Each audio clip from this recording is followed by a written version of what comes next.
tänu valitsejate skeemitamisele ei pääse paljud tavakodanikud enam arsti juurde. Aga mis meil muud üle jääb, kui MMS?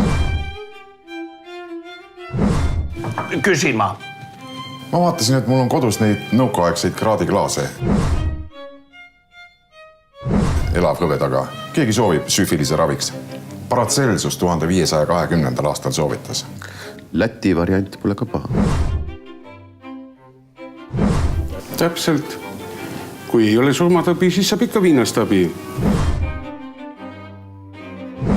Universaalne ravim.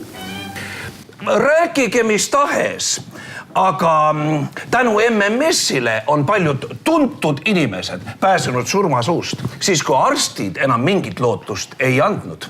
Ja muide, mitte keegi ei sunni tarvitama seda rohtu.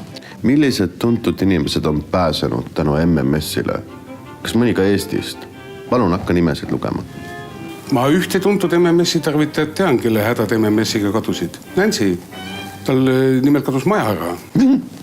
Sotside, soroslaste ja lillade laim.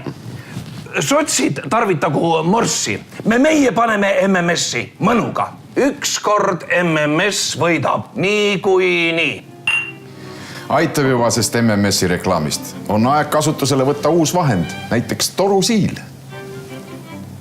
No jah, nii ongi.